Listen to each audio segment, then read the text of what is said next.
Tres, dos, uno.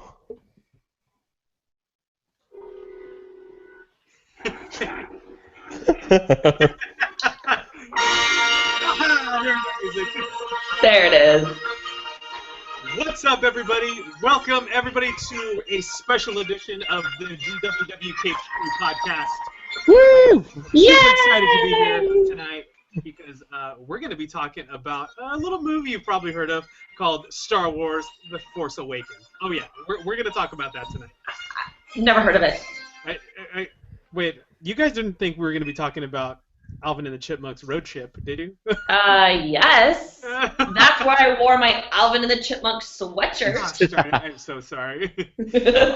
I was here to talk about that Leonardo DiCaprio movie. What is it, the Given or whatever that movie was? The Revenant. The Revenant. Yeah, So, I'm here to talk Domo Grison. Yes, before we get into it, I'm gonna say it right now, and I'll probably say it a couple times throughout the show. But this is a spoiler cast. We are going to be dropping some mega spoilers and talking about what we thought about them. Spoiler. So if you have not seen the movie, Spoiler. You might want to turn us off, stop listening to us. Come back. If you've seen the movie, yes. We have come back. spoilers. Yes, we're going to be dropping some mega spoilers. So, spoilers for episode 7. Boom, we did. Yes. We did our legal duties. So go watch the movie and come back. Yes, come back.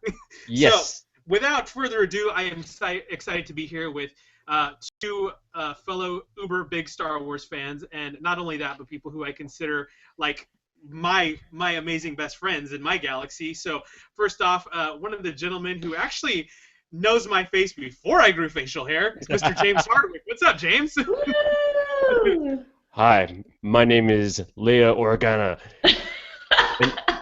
and if you're listening to this, you are part of the resistance. Yes, it's John Connor. AKA Leia Organa. James, I like it. How you been, buddy? Oh, fantastic. I have watched some movies. No, I'm lying. I've watched one movie several times now. Yes. So I think that makes me an expert, yes? Yeah, Maybe? hey, good enough. I mean, it works for my standards, but I don't know. What do I know? I'm drinking the Kool-Aid. We can't tell. Kool-Aid. Buddy, it's always a blast and an honor to have you on chatting with Geek Stuff, so I'm excited to have you. And, Nice. Of course, the lovely lady of our group this evening, you've probably seen her in all kinds of Star Wars costumes in her day. Princess Leia, Slave Princess Leia. What else you got, Natalie? I did a crossplay as Luke Skywalker for Yes. a workout video. That's right. And I just might have to make a Rey costume now that I've seen episode 7. Yeah. So for those who are listening and not watching us, you're rocking some Rey hair tonight, aren't you? I do. For those that are watching, I have my little 3 buns that she had in the movie. Right. I didn't want to dye my hair just for the podcast, sorry, but All right. yeah, I had my homage. Yes. That's what wigs are for, right? Exactly. Exactly. Nice. Well, Natalie, I'm excited to have you on too because I know you're a big, huge Star Wars fan like the rest of us. So I can't Yes. wait to be talking Star Wars with you guys. So before we get underway with our thoughts on the movie and the characters, let's start with a little bit of maybe for those of you who haven't seen the final official records of the opening weekend of Star Wars Episode 7, The Force Awakens. So it made, let's see. Let's get the right numbers here. It was a lot. Over the weekend, the sci-fi epic shattered records with a $248 million domestic debut and a $529 million global launch. Million. Wow. The launch beat the past record set over the summer by Jurassic World, which was 208 domestically and 524 worldwide. And mind you, that was without Episode 7 opening in China, which is one of the biggest movie markets as well. So Star Yeah. Wars destroyed Jurassic World. Had it opened in China, I mean, there would have been, that gap would have been astronomical. It would have been huge. Do you think there was just that many people seeing it? Do you think it was because there was a lot of people like us who saw it multiple times? Like, what do you guys think about that? I think most of those ticket sales were people going out to see the movie. Yeah. I know that there are a handful of people that went back and saw it 2, 3, 5 times. Yeah, But shout out to Noah Crane from Cloud City Cast. He's seen it like 7 times already. Wow. I Yeah. wish I had time to have seen it 7 times. I would have enjoyed it. But Man, I just thought I was doing good when I'm like, I seen it twice. Yes, Right. I'm at twice too. How about you, Natalie? I saw it once. I was supposed to see it this afternoon, but I came home from a really long day of work and actually took a nap. So Yes, yeah, napping is good. yeah, I'll probably see it on Christmas Eve though. Yeah, I have 2 more showings scheduled for this week. I have one on Christmas with the fam, and then one on Saturday, so I can go get my little limited edition IMAX ticket that they give out on Saturday. So I definitely got 2 more showings planned. But I mean, I mean, honestly, I could watch that movie like twice a day, and I'd still be just as excited and blown Right. away and amazed. It's so magical, right? Yep. Yeah. Yep.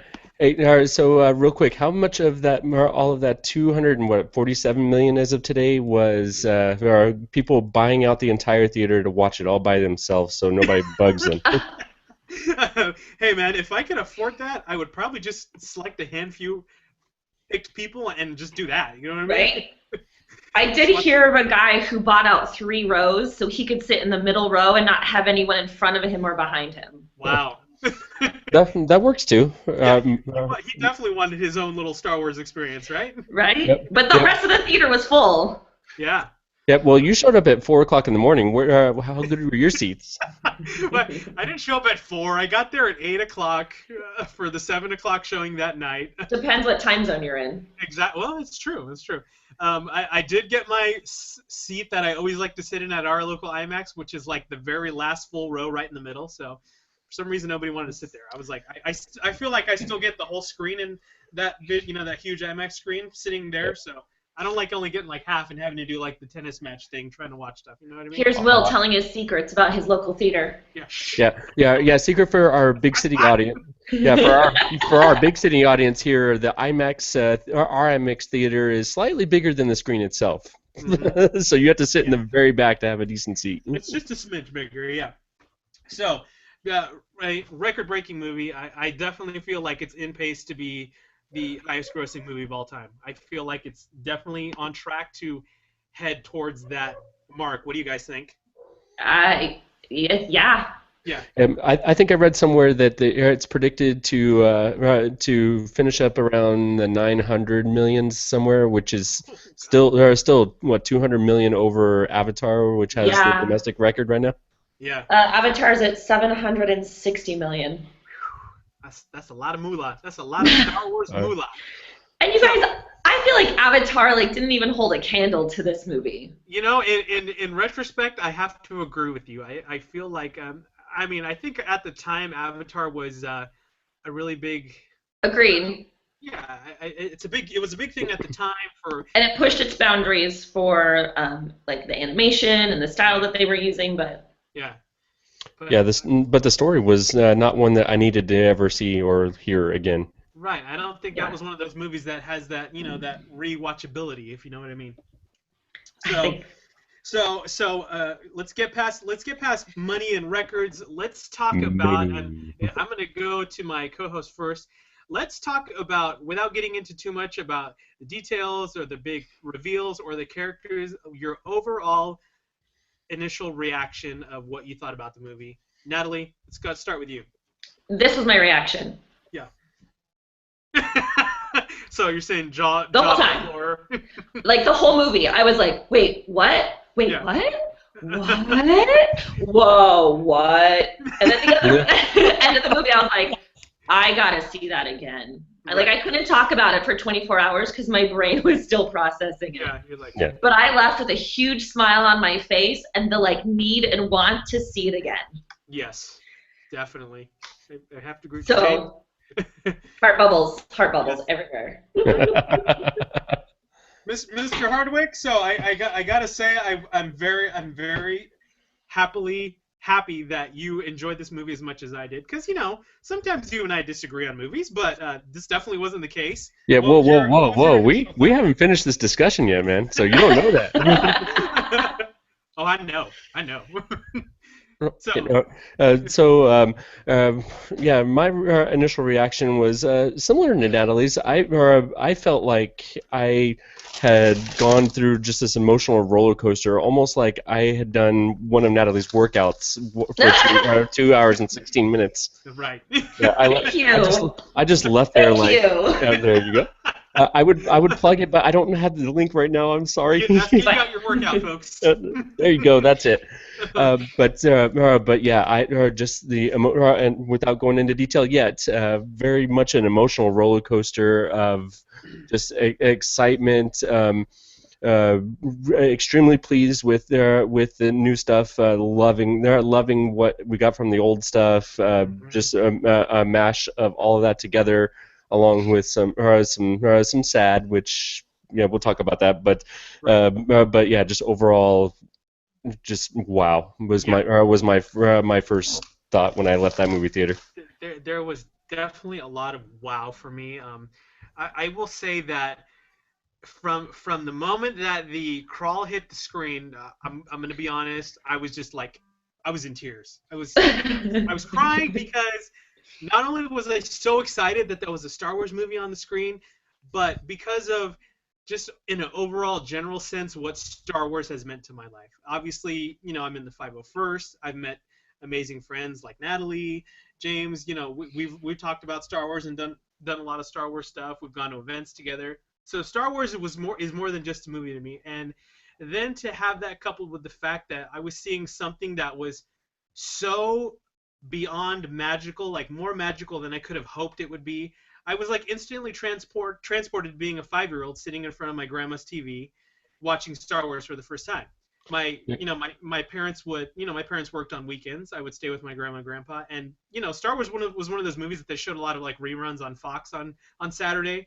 And I will never forget the first time watching that movie and watching the stormtroopers and seeing what I would call laser swords when I was a kid. And that same magic that I felt watching that for the first time, that was what I had watching this movie. And it was like the feeling of the overall like emotional, like the joy, the astonishment, like everything was there on such a heightened level for me. Like that's what made this movie so amazing to me. Yep. Now, just to pinpoint that for a second, what was your thought at the exact moment when you saw what the garbage ship that Ray didn't want to take was? I was like, garbage? What? Yes. I think I did this. I think I went, oh! Yes, exactly.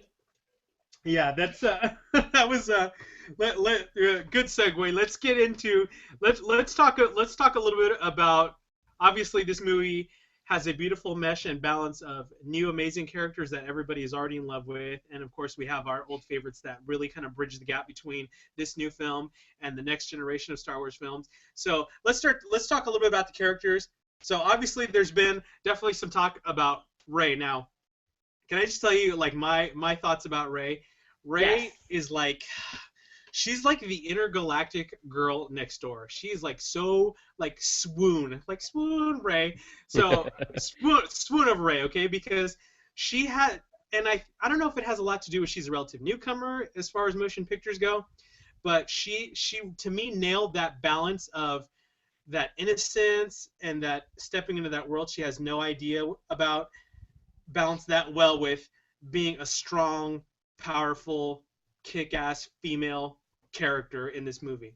I mean, go ahead, Natalie. I started reading the Force Awakens novel that was released at midnight, the night that the movie came out. Right. And basically, the way they describe her in the first scene is this bright-eyed girl who looks so fresh, who's living in the middle of the desert. She's like a flower in the middle of someplace you would never expect her. Right. And too bad for the person who thinks that she's this delicate flower, because she'll show you. Exactly. Like she looks like this young, bright-eyed, like naive. exactly, Right. but too bad for you because she'll kick your ass. Exactly. and I mean, like you take her from, you take in contrast like a scene where she's eating her dinner in front of the foot of that downed AT-AT, and she's like playfully putting on this old, resistance or rebel pilot helmet and, munching on her food. And the next scene, you got her totally kicking somebody's ass with her staff. I mean, Yeah. it's a really good contrast with like Rey's character. I mean, she has you here in those like goofy, cute, innocent moments, and then she really like comes up and, takes control and takes charge when she needs to, and she has to defend herself or defend the people around her. You know what I mean? Mm-hmm. Yep. Yeah. I kind of love the casting of Daisy Ridley because we don't know for sure what Rey's storyline is. Right. And I have my suspicions, but to me, she looks a lot like Natalie Portman, facial feature-wise. So, just saying. Yeah, just throwing that out there. James, what do you feel about Rey? Wait a minute. She looks like Natalie Portman. Does that mean that Natalie Portman came back from the dead and had another kid? No, but you tend to look like your grandparents as well as not just your parents. It's true. Yeah.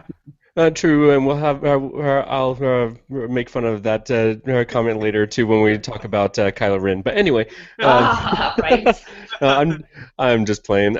My initial thoughts on Rey was she was just like Natalie said, hitting the needed role there perfectly. A very innocent. Without really saying it, kind of a naivete to her. But at the same time, you mess with her or mess with her droid, or steal her droid's master's jacket. Right. She will kick your ass. She will come at you full speed and. Yep. Maybe jumping ahead here a little bit. My question / issue. Maybe we should touch on it later. Oh, okay. Let's go into it. Let's let the Force guide us on this podcast. Okay, the Force is leading me here. Do you think that maybe she got her Force kick-assedness a little too fast? Yes.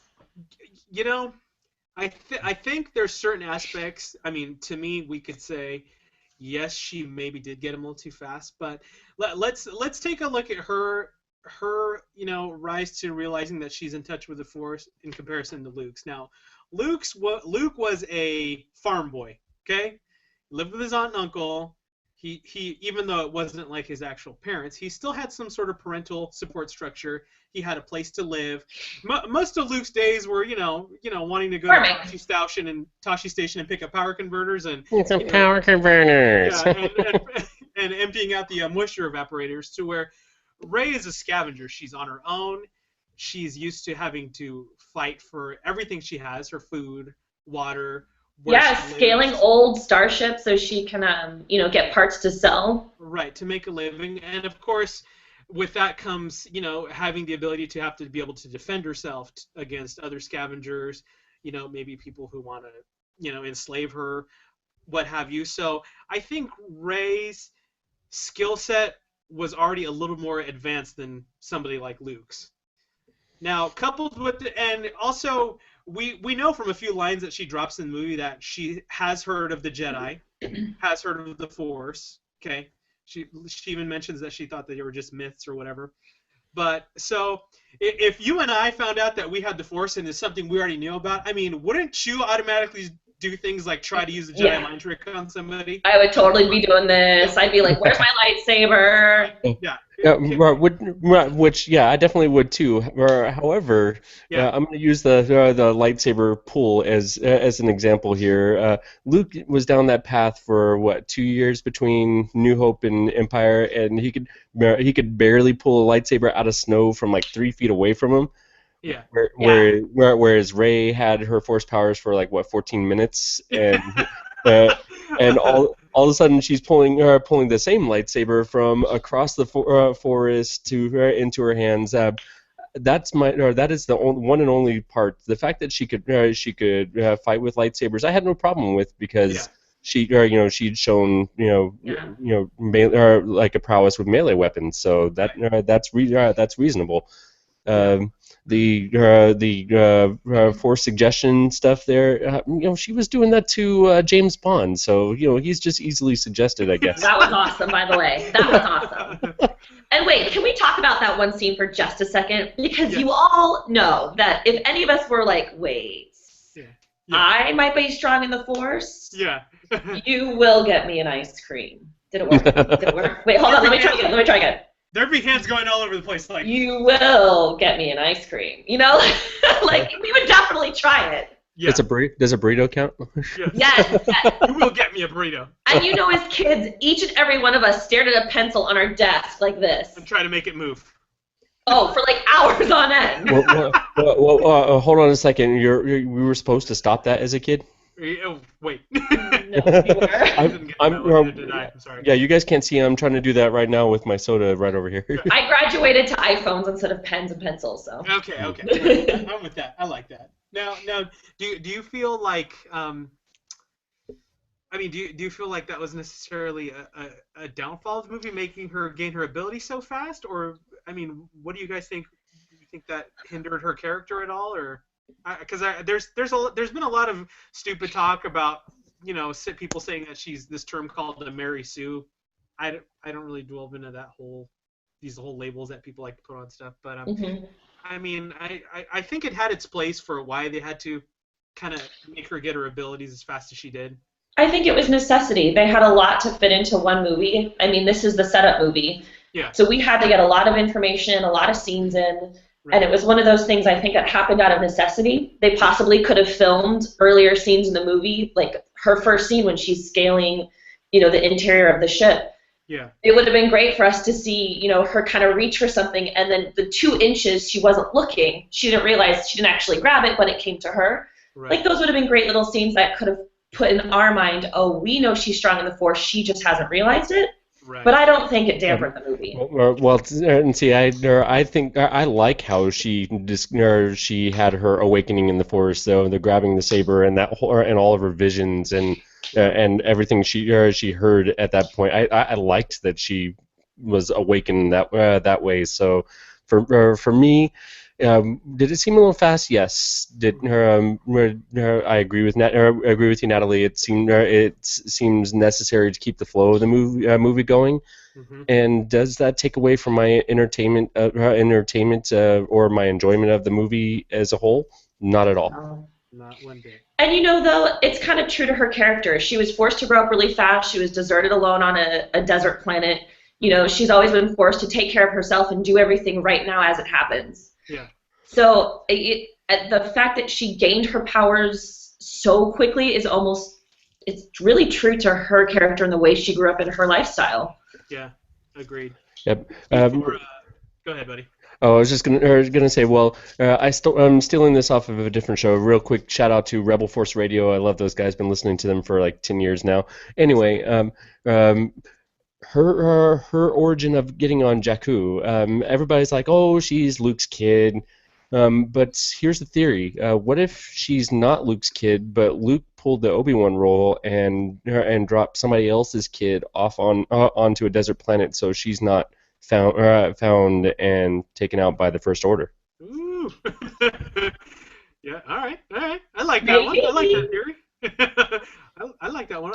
Whose kid do we think she is? Anybody specific?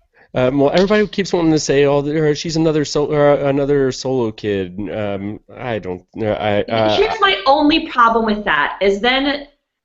So 4, 5, and 6, we had Luke and Leia, twin brother and sister from, of course, the same mom and dad, because that's how twins work. Yeah.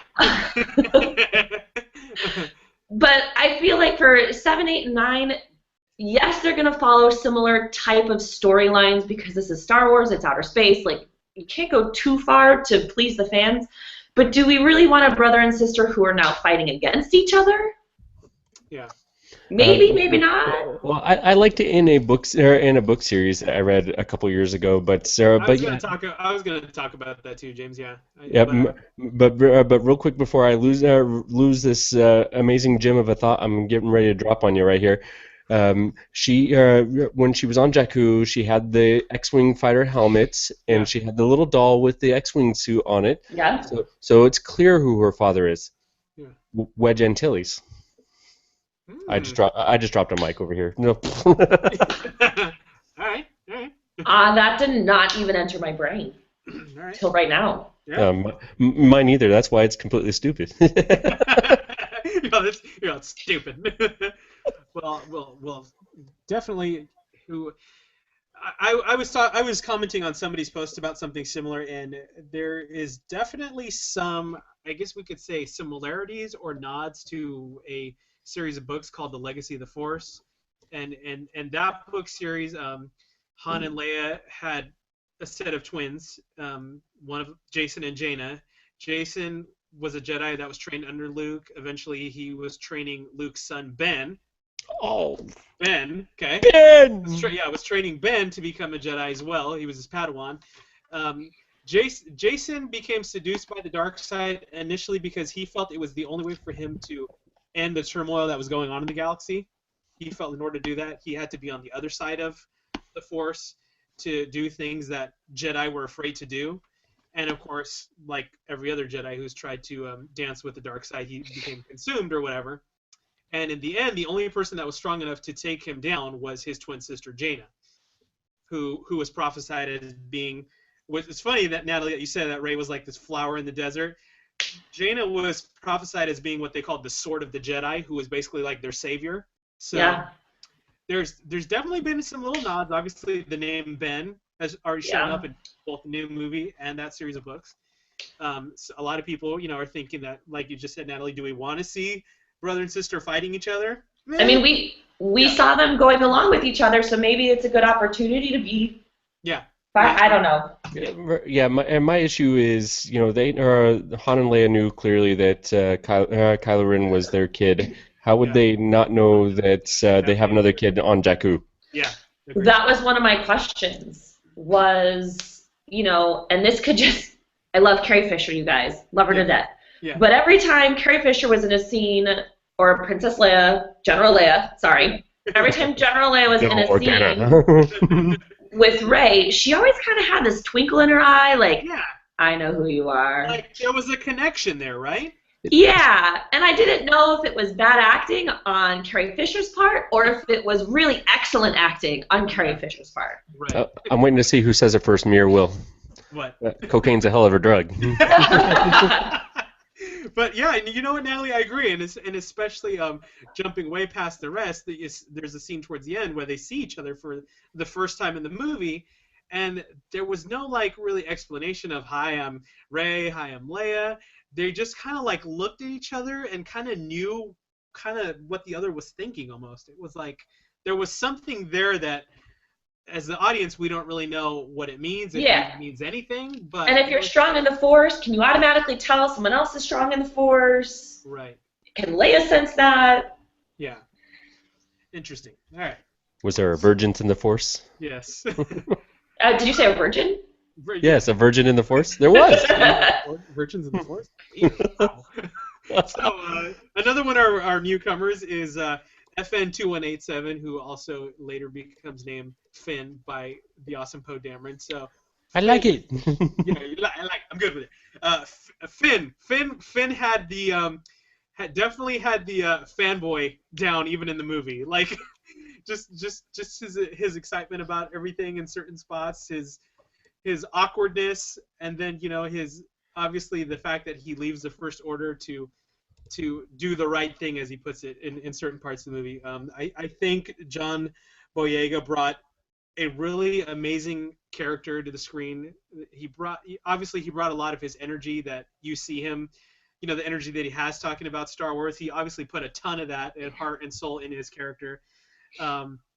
Before we talk about that, you guys know the significance between the number 2187, right? Yeah. Yes, I do. You know, James? Yeah. Which I thought was. Who's going to say it first? Yeah, it's the cell block that Leia was in. On the Death Star, yeah. Yeah, so very cool. But James, your thoughts on Finn? Okay, so first off, the Resistance. Is this what they look like? Yes. Yes, this is what they look like. Some of us. Some of us. Oh gosh. All the trailers, he had this super serious role. Oh, thank you. This portion of GWW brought to you by Taco Bell. Excellent. Ooh. Yeah, Taco Bell. I want that. Yep. Okay. What was I saying? I was saying before I was About, pleasantly about, interrupted with that dessert. about Um, Finn. and how he looks serious in the trailers. yeah, every single role or trailer, he looked way too serious, and I wasn't looking forward to his character. I was completely and thoroughly surprised and pleased with the performance I received from him. He is now. I'm sorry. I love Ray to death, but Finn is my second favorite character, new character out of this new movie. Yeah, yeah. I definitely see that. Natalie? I have so many questions now because of him. Okay. No, I'm serious though, because in the entire history of Star Wars, every stormtrooper has never questioned an order, has never had a thought to himself. It has always been follow orders, do it, and there have always been clones. How is it that this one guy, because we don't see anyone else's face, so we don't know, Right. or maybe I just missed that part of the movie. Like, are they all still clones? It sounded like he actually came from, like he was born somewhere else and then was raised within that order. Well, no, they're not clones anymore because there's even that exchange between General Hux and Kylo Ren where Ren says maybe he mentioned something about maybe we should go back to using clones, and General Yeah, Hux says, yeah, Maybe and that's we what I should. thought. yeah, But so I have so many questions right, about the dark side and yeah, like where all just I have so many questions, and that character is the one that created all these questions because everyone just falls in line so neatly except for him. So we can assume that after the Clone Wars ended, they stopped producing clones, and so obviously at some point after that, the need for the Empire to have a bigger army would have fallen on the different planets and star systems, and there would have been propaganda to get people to fight for the Empire and to stop the rebellion and protect the Empire, and then. Is from what I understand, there's even some stuff either written in novels or comics where Luke in A New Hope talked about going to the academy. Uh-huh. Well, initially those academies would have been turned to be used for the Empire, and so people training in the academy would be trained to become stormtroopers after that, instead of being rebel pilots or whatever. And Finn mentioned something that sounded kind of like he went into an academy, but then you got to think, who signed up their kid for that? You're like, hey, want to go kill some innocent people? I mean, galaxy domination. I want my kid to be involved in that. Sure. Hey, Yeah. Well, my impression from watching Star Wars Rebels is it doesn't necessarily seem like their Empire was selecting people. So maybe it's just an indoctrination. You to not be killed by the Empire, you will give us your firstborn child or whatever. very, very much like ancient societies, like the Romans, automatically their children were thrown into academies to be trained to be warriors. Maybe it's the same thing. I don't know. Yeah. But yeah, Finn, great character. Love the guy. I liked him. I loved his fanboyness, like you said. He brought so much excitement and energy. Then that fanboyness will take us right into our bromance with the other new coming kick-ass good guy, which would be Poe Dameron, who is like, I don't know, like the world's greatest resistance pilot ever. Right? Like it's like they took the good piloting of like Han Solo and threw in a little bit of Luke Skywalker and just added some more coolness and badassery, and that's what we got Poe out of. Was there a character in either the original or prequel trilogy that was just an never-ending optimist? I'm sure there was. I can't think of anybody Yeah. off the top of my head. Well, you throw some of that in there too, because that was a feeling that I got from Poe. Was it didn't matter if he was strapped into a tortured chair, tortured chair.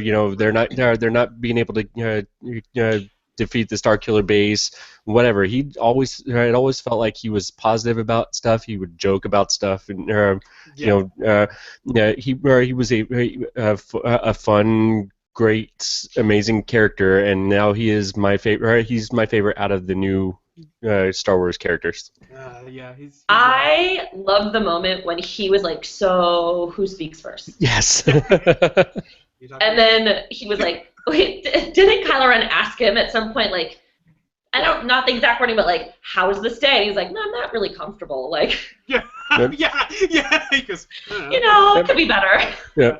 Effin, I don't like that. I'm just gonna call you Finn. Yeah, he definitely added some, like you said, James, some optimistic view of things in spots where things weren't looking so well. So he's I don't know, he's the guy I want to cosplay as. There's going to be a lot of Kylo Rens, I think, at upcoming cons. I want to cosplay as Poe. I mean, I kind of feel like we need a second male character who's strong in the Force. Yeah. Could that be Poe? Possibly.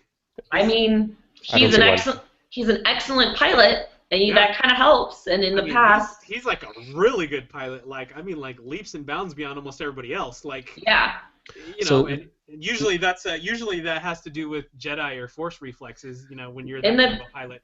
Yeah, in the book, they describe him as the best pilot in the galaxy. Yeah, which is why General Organa sent him on the mission to go find Luke. Yeah, right. I believe the actor's quote to that point is, "You bet your ass I am." And so in character too. Yes. Definitely. I hope we see a lot more of him. I really hope we see a lot more of him. Yeah, and that was another one I was pleasantly surprised too, because when I'm such a bad Star Wars fan, the actor's name escapes my brain right now. Oscar Isaac. Oscar Isaac. The only other thing that pops in my head right now is the Robin Hood movie that was done a couple years ago with Russell Crowe in it. Okay. And he was the king of England, and a real jackhole in that movie, and so I'm glad that he's doing a role that I can like him in. Yeah, he was also a really jackhole in the movie that I remember him from, which was Sucker Punch, and he was blue. He was like, oh my god, that's right.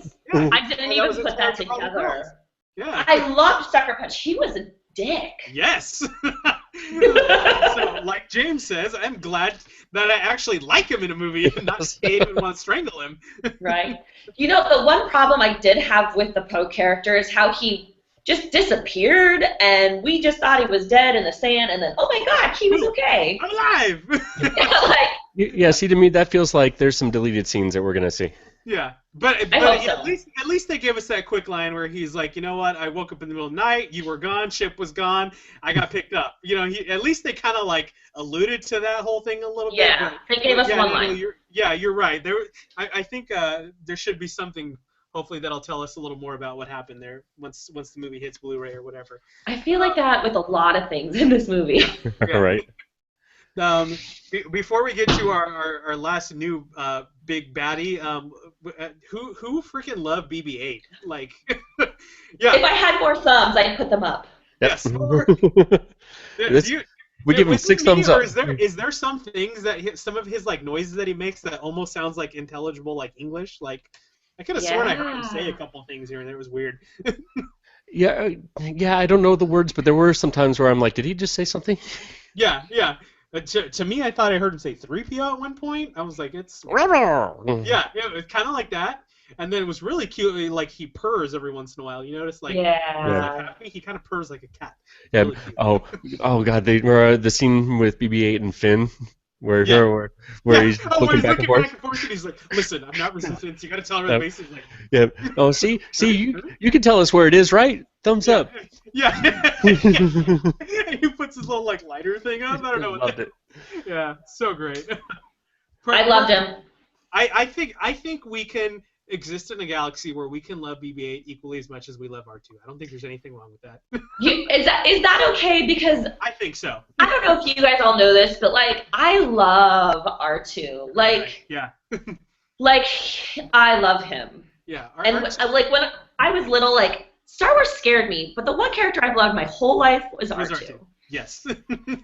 BB-8 has this almost I don't know, like, I want to take care of him. He's like a puppy dog. Exactly. Yep. Goes back Yep. to the purring again. Yeah. Yeah. He's like a pet. You just want to like love him and make sure he's okay. Like, Was it just me, or was BB-8, his scale changed during the movie? Sometimes he seemed kind of small, and then sometimes I was like, oh, that's a big droid.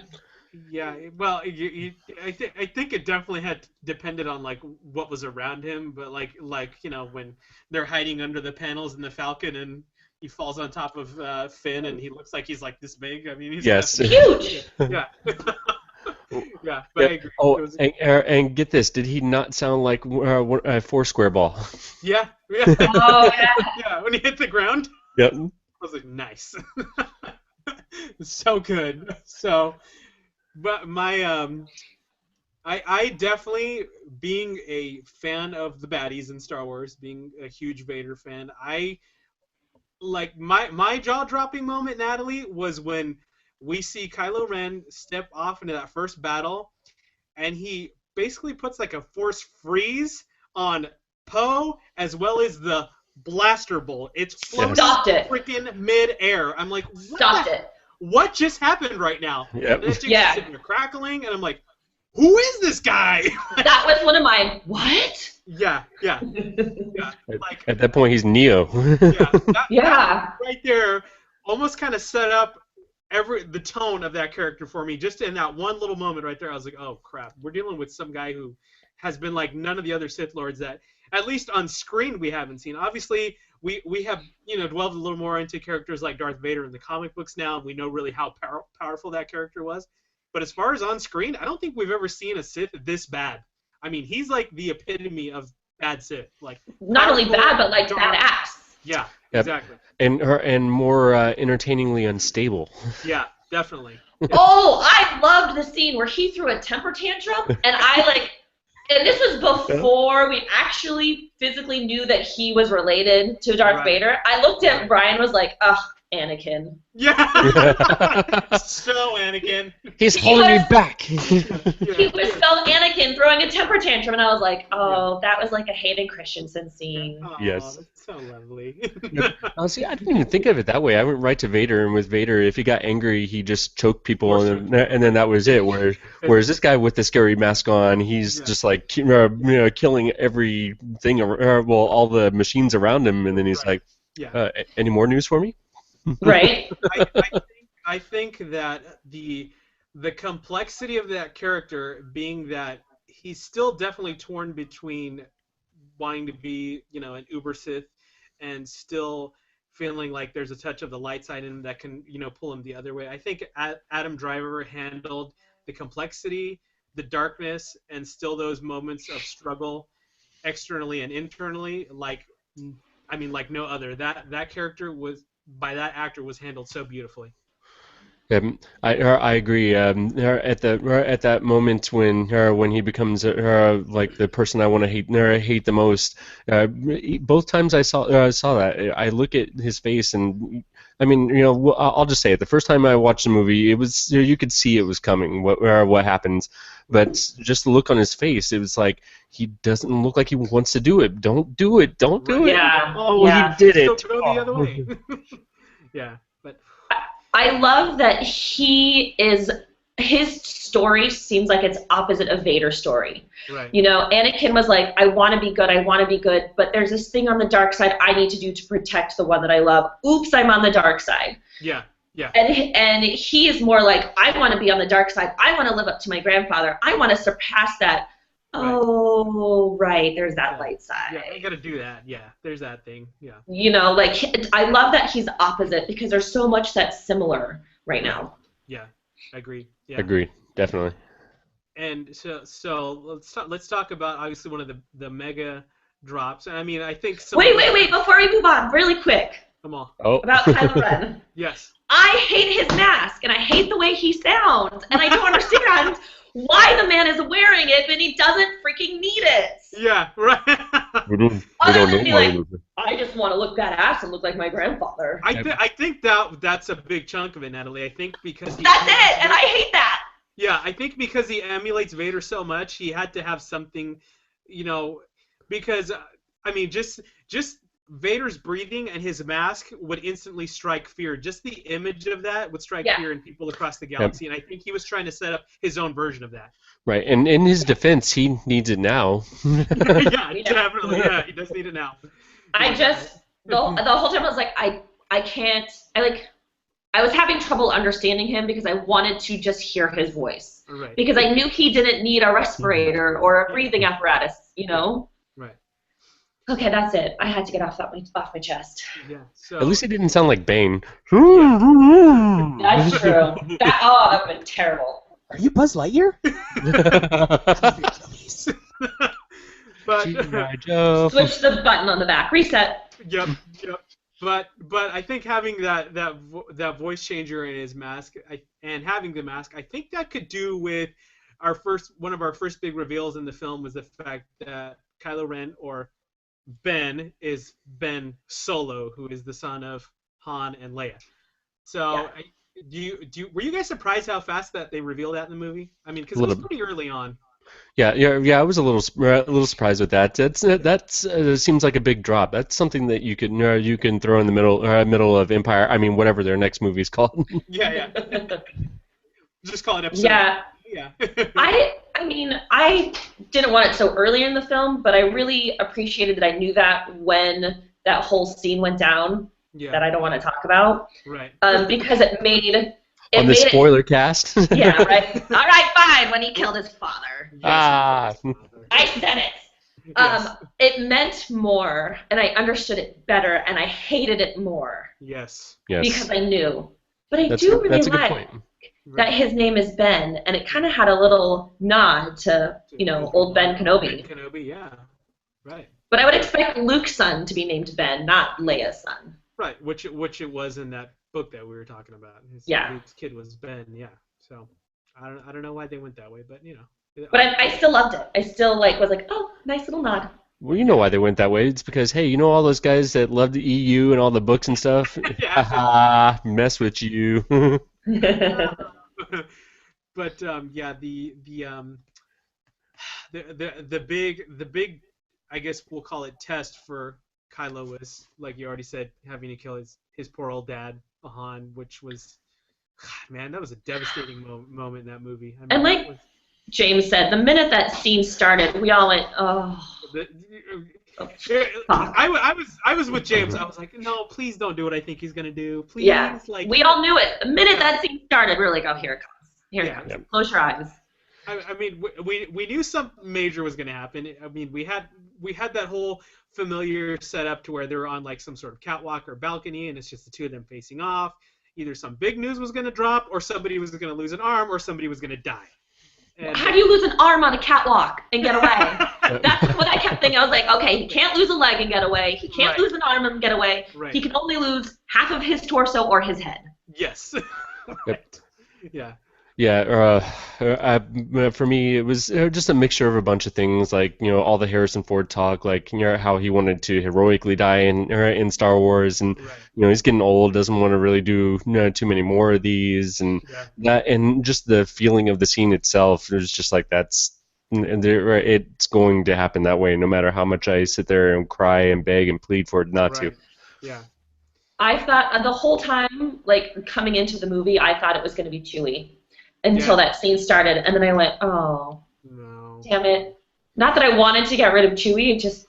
Right. Yep. But I like Chewie's reaction, though. He's just at that point, he goes crazy. Forget that's Han's kid. I'm shooting him.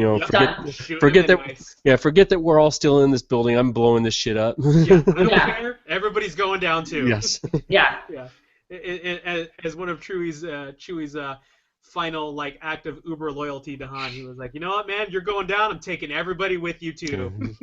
And that scene was very reminiscent, wasn't it, of Obi-Wan's death, where Obi-Wan's kind of not closest friends, but the people that were kind of close to Obi-Wan at the time were kind of there witnessing his death. Yeah. So it was kind of a little shadow of that. Yeah. I hadn't thought about that. That's just one other thing that leads to the everybody saying he was the Obi-Wan of this movie. Yeah. In a way, I guess. Yeah, in a way, I agree. Definitely. What else? What other? Let's talk about some more big moments. What did we think of Starkiller Base? Starkiller Base. It looked like a giant Death Star. I like that they used the name Starkiller because obviously that was in the early treatments of of A New Hope, that was Luke's last name instead of Skywalker. Right, but also, how did it get its power? From the It killed sun. Star. It killed stars. That's true. It all made sense. Wow. I just didn't like that it looked just like a giant Death Star. Yeah. I liked it. I just didn't like that it looked like a giant. Like, I wanted it to be a different shape. Yeah. Yeah. Because especially when they're talking about it in the Rebel base, and General Leia's like, originally this was the Death Star, but this is what we're dealing with now, and it's like dwarfing the size of it. I was like, really? It just looks exactly the same. And then that whole scene kind of felt the same. Like, okay, been there, done that. There's going to be a core. You got to disrupt it. We're going to blow up the whole thing. Yeah.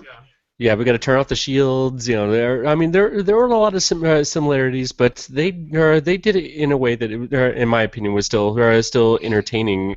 I didn't think about it being just like A New Hope until I read comments later. Yeah. Okay.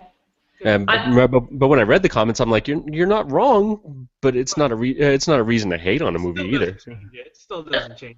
And my original thought was, oh, another Death Star, here we go. But I didn't hate the movie because of it. I was just like, maybe that was a choice they could have made different. Yeah, agreed. I agree. But I still liked it. Yeah, and of course, around that time where we get the final assault on Starkiller Base, we get, in my mind, one of the, we'll say, aesthetically most beautiful lightsaber fights in any Star Wars movie I've ever seen. That lightsaber fight. Spoiler, between Rey, who decides to, like we talked about, pull that lightsaber out of the snow rather quickly, Right? and take on Kylo Ren after he eliminated Finn, sadly. But even before that, when it started with Kylo Ren and Finn, and then progressed into Rey, it was a great, just extended scene of lightsaber fighting from one character to the next with the same saber. Yeah. Yeah, and it's in the snow, and it's in the forest, and just the beautiful. music. It was astounding scene, and I think there's so many layers to that fight if we really look at it.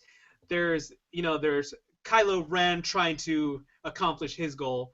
There's Finn trying to I guess to come up and to do the right thing, what he's been trying to do for the whole movie.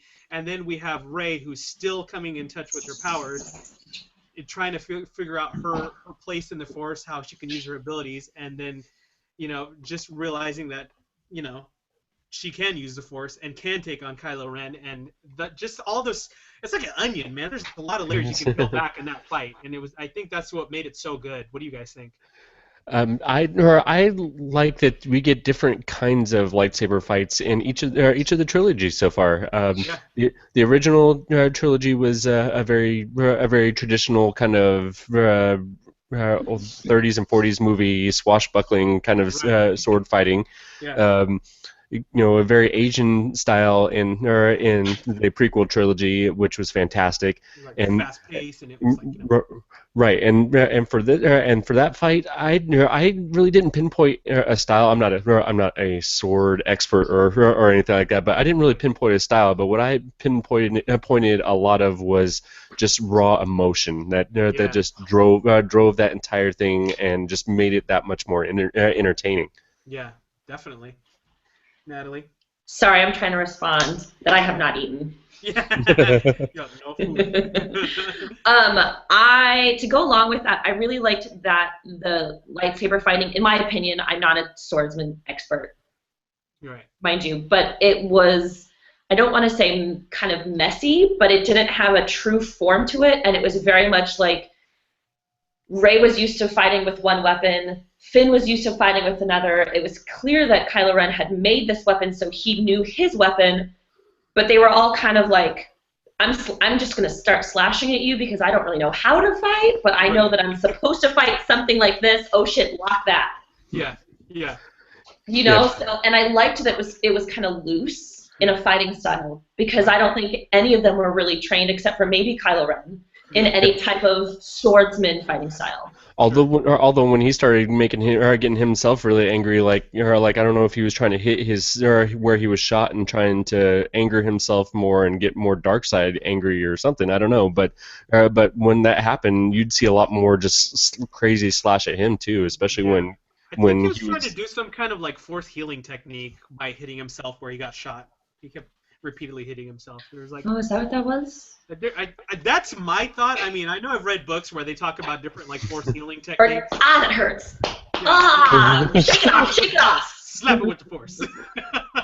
I did like when he was like slamming the lightsaber down, because when I play with my lightsaber, I like do that, and I think to myself, dude, how badass would I look if I was like tearing up concrete and like slash the tree, Singe poor marks tree. on things and But burn like, stuff. dude, how badass would I look like walking, just dragging the lightsaber behind me? No, see, that's why they can't give me a real lightsaber ever. I would be doing all of those things.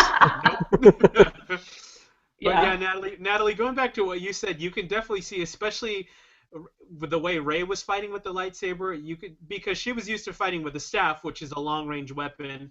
And I mean, one of the benefits to using a weapon like that is you're able to stay away from close-quartered combat by stretching that thing out. And you could see her kind of making some of those similar movements with the lightsaber when she was kind of far away. Right. She was kind of like stretching her arm completely out and trying to like get the person away from her, which was.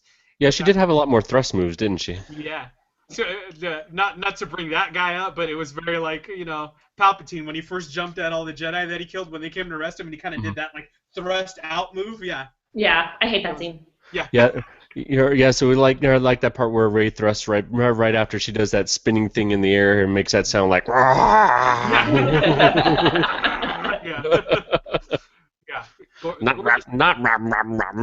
Yeah. Gorgeous fight scene. We know from right at the beginning of the film in the crawl that we know one of the, I guess we could say one of the driving stories in this whole film is that Luke Skywalker has disappeared. Nobody knows where Luke is, and that's one of the key things that drives our whole story is from Finn grabbing the piece of the map to where Luke is supposedly located, to the Empire trying to obtain it, and of course at the end of the film we see R2 finally waking up. Yay, R2 woke up. to them discovering the location of Luke, and subsequently at the very end of the film we see that beautiful ending sequence where Rey is bringing Luke's saber to him and he turns around all slow and it's really cool and it's like, hey, there's Luke finally. Like what were you guys thinking when that scene was going on? Yeah. I was thinking, oh, great, the movie's just starting now. Yes. Yeah, wait. Like everything I had just watched was my prologue, and now my movie starts. Right. And then it ended, and I looked at my boyfriend and was like, "Where's the rest of the movie? I wanted more." We're done. That was 2 hours. Yeah. Where's the next hour? Yeah, once we got to that point, I'm like, this went by super fast, which any movie that's fantastic does that. But at some point, you're like, I know I've seen a lot of stuff. We got to be getting near an end. Yeah. And then when they do that, and then cue the music, I'm like, no, 2 more years, 2 more years.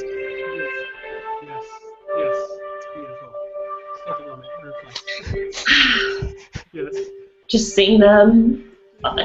Yeah. Yeah.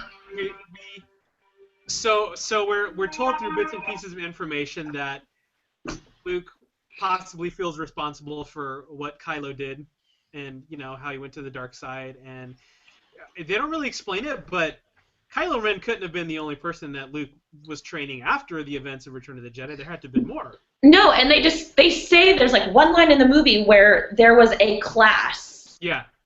And I mean, I read something in the book. Do you want me to say it? Well, yeah. Yes, spoiler cast. Go for it.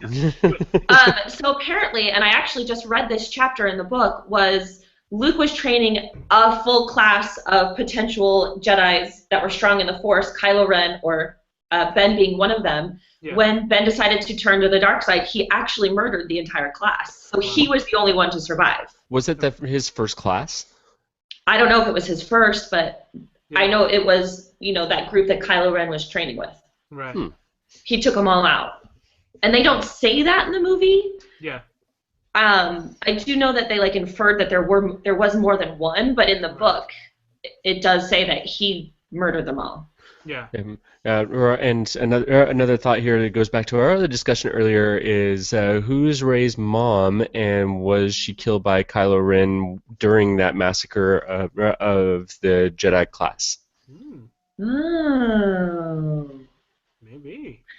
Maybe Rey doesn't have a mom and she just came into being. You mean she was made by the midichlorians? Yep, Yeah. Darth Plagueis is back. Oh no. Yeah. Who? There's a slight theory that some people say that Snoke is actually Darth Plagueis, but I don't know. I don't know what I feel about that. He doesn't look like the banking clan to me. I know, No, but if he he's looks been like- around that long, he would look pretty old, man. He looks like Voldemort with a crack in his head to me. I'm just, honestly, I'm glad that he's gonna potentially be normal size and not 20-foot tall like he looked like in the hologram. Yeah. Well, and Will and I talked about this, I think, the day after the movie, as I was like, why is he 25 feet tall? Yeah. And, I mean, Will had a great explanation for it that I just completely had forgotten about in the original trilogy. Because if we remember the first time we see Palpatine, he's a giant floating head, and it's just a very Sith tactic for them to make themselves look bigger than they are, and it's more intimidating, and it definitely shows their power over the person they're talking to be 20 feet tall hologram. You know what I mean? Yeah, you're absolutely right. I actually totally forgot about that. I just went right back to the Palpatine size Palpatine on the little thing with feet that walks around. Right. Yeah. No, yeah, that's definitely an old school Sith master tactic, is to be a giant hologram, I guess. But there's it's that whole haha, I'm bigger than you and more powerful than you. And I love that they incorporated all these little nods back to the original trilogy of, our Sith Lord being huge and 25 feet tall and, showing his, I can't think of the word, over everyone. Yeah.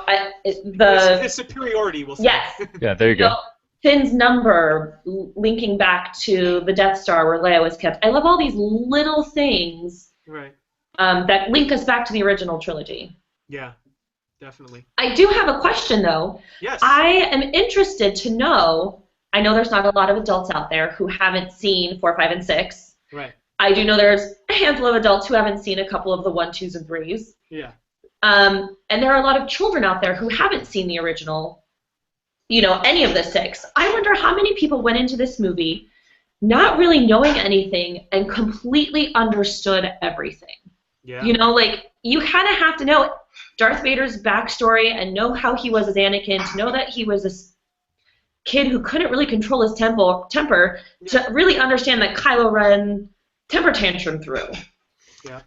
Yeah. I mean, the way that this movie goes, you could potentially think that that Han was Vader's son, because Ben is Vader's grandson. Yeah.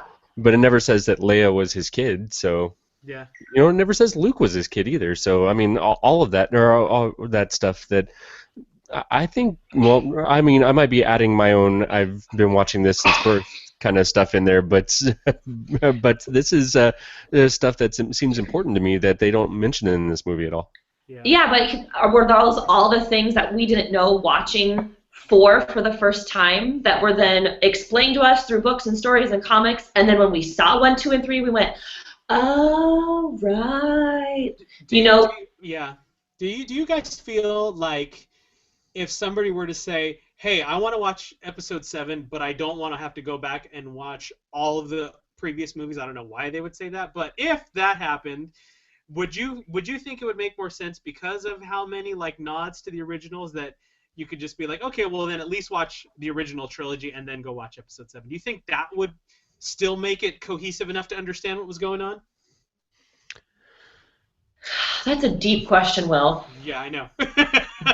Deep question to drop here at the end. I'm sorry. Wow.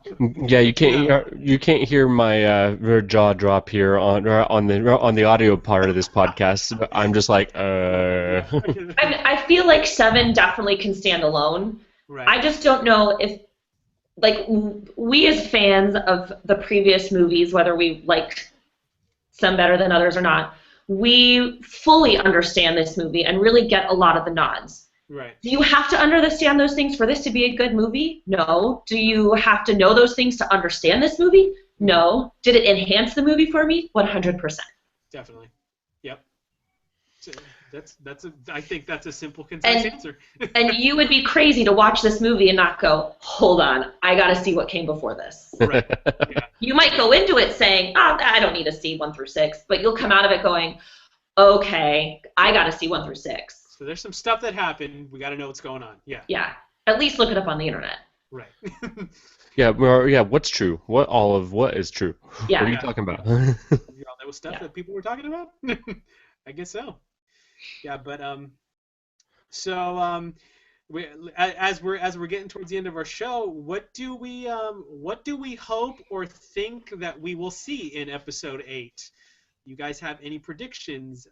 Natalie, what do you hope to see or think we'll see in episode 8? Hi. I hope to see I hope to see a lot less running away. I saw a lot of running away in this story, which I understand we needed, but I hope to see a lot less of that in 8. I also hope to see a lot more character development when it comes to Kylo Ren and his backstory and how he came to where he is. I want to know more about Rey and her backstory. I want to know why Luke is sitting on this island in the middle of nowhere, blaming himself for something that we're not really sure what he's blaming. Like, I need a lot more heart and a lot more character. Right. And honestly, I want a lot less, and I can't believe I'm saying this, I want a lot less General Organa. Okay. All right. And she up to this point was one of my favorite characters in this universe. I want a lot less of her. Right. So, James, what's your hopes and predictions for episode 8? Okay, we'll start with predictions. I predict the First Order coming back big time in a big way. Maybe not killing off any more major characters, but definitely laying the smackdown on our good guys really hard, to the point where everything seems hopeless as we roll into episode 9 for the redemption of the story. Right. Episode 9, you're my only hope. Yes. Oh, now if we get into wants, let's see. I want my questions answered. Who is Supreme Leader Snoke? Right. Let's see. Why does C-3PO have a red arm? And then it's gone in the last scene. Yes. What? Oh. What? Yeah. There you are. There you go. That's a story I want to hear. How did they get Luke's lightsaber? Right. I'm C-3PO. You might not recognize me because of my red arm. Yeah, exactly. Oh, shit, C-3PO. We know it's you. Wait a minute. And I want Han Solo back. I want him back. Yes. He'll come back. Because that's one thing we went over a little too quick in this was that Harrison Ford did a magnificent job with Han Solo in this movie. I was worried about that after Crystal Skull. I was a little worried about him coming back to characters when he's maybe a little too old for it. And I loved every single little bit of what he did in this movie. And I think they also wrote it differently for him. Yeah. You know, in Crystal Skull, he still had a lot of action. In this, it was a lot of running, but not a lot of action. Right. That's true. Yeah. And I want him back. And he was still kind of a smartass, and I really liked that. Yes, the interactions with Chewie, where it feels like they haven't missed a step at all with that. Yeah. Yeah.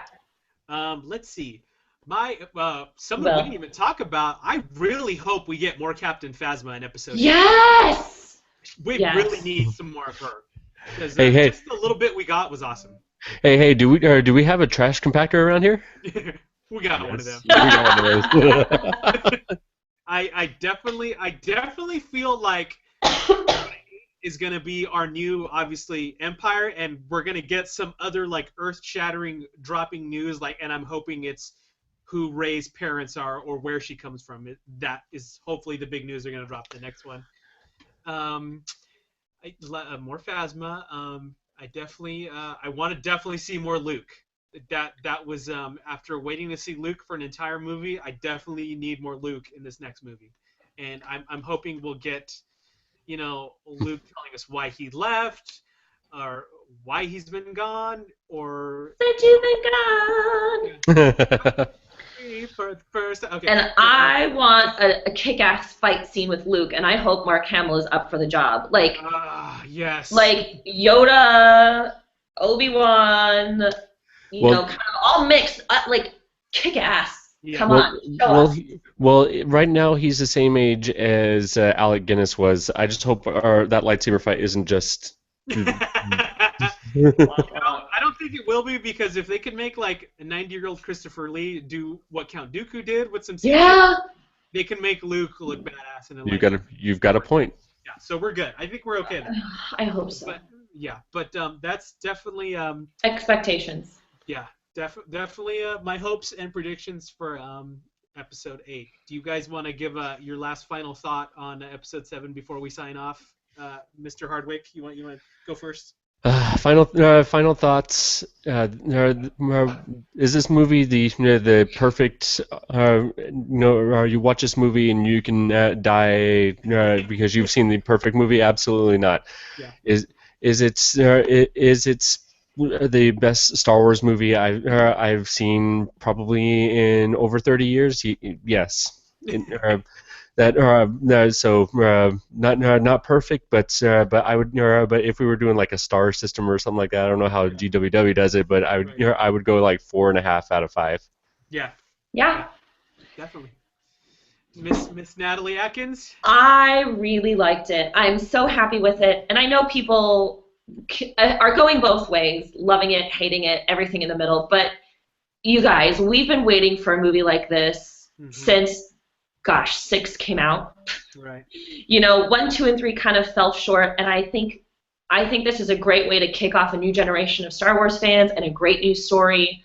I think they did a really great job. Is it 100% perfect? No. Is anything? No. Did anyone think 4, 5, and 6 were perfect when they came out? Probably, but were they? No. So I think they're pretty close, and they did a really good job with it. Go see it. Go see it. Yeah. 5-year-old James thought they were perfect. Yes. Yeah. But adult James can look at it and go, well, okay. Yeah. Well, they're not that bad or that far off from prequels, really. But yeah, it just. But for their time, they're amazing. Yeah, exactly. Well, I still think the prequels are pretty damn good too. So that's just me. Will. I definitely am thankful that J.J. Abrams breathed a much-needed new life into something that you, Natalie, and James, and myself have always thought was this beautiful glimmer of cinematic brilliance. And I think it's easy to say that the prequels kind of maybe muddied that up a little bit with how much hate it got, with the Jar Jar Binks, with all that.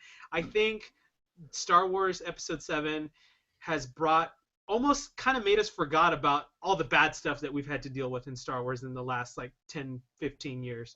Yeah. Not to say that it changes any of it, because to me it's all part of one beautiful story that is all equally as important, but I really think that the level of thought that was put into this movie, from the writing to the acting to the directing, was so much better than I would have hoped it would ever be. And so I'm on my end, I think it was beautiful, gorgeous. I can't say anything is perfect, but I mean, pretty damn close in my book. But I love it. I plan to go see it at least 4 more times while it's in the theater. Right.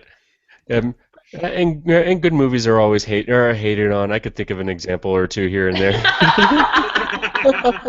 Full circle. Brought it full circle. Yes, awesome. But yeah, guys, I think that's it for tonight. James, tell our listeners where they can find you on the Twitter sphere. I can be found on Twitter at HijackedSwarm, and I'm not spelling that for you, so good luck. Awesome. Thanks, buddy, for joining us. Miss Natalie Atkins, tell our listeners and followers where they can find you and about those other podcasty cool video things that you do. Oh, right. So you can find me on Twitter as Princess N. Atkins, and on Instagram as well. And you can also check me out on YouTube, Geek Out Your Workout. It's where I do workouts based on comic book characters, superheroes. Get you buff. Yeah. Get you in Jedi shape. And there is a Luke Skywalker and Yoda training video That's with right. a Force Awakens video to come. Yes. Figuring out all the details right now. Awesome. We look forward to seeing Can't wait. that, Miss Natalie. Thank you for being on. We always love having you. And as always, guys, keep checking out our website, thegww.com, for all the latest on movies, TV, comic books, tech, a little bit of everything for all your geeky needs. We got it on there, so come check us out. You can find James. You can find me on Twitter at Darsparrow. Check out our team on at GWW Capes Crew. And as always, since it's December 22nd, we wish you and yours a happy holidays, a Merry Christmas, whatever you celebrate. We hope you have a good time celebrating it. Happy Christmaka. Happy holidays. Yes, and as always, I'm Darth Sparrow. Thank you for watching and listening. We will catch you on the geek side, and may the Force be with you.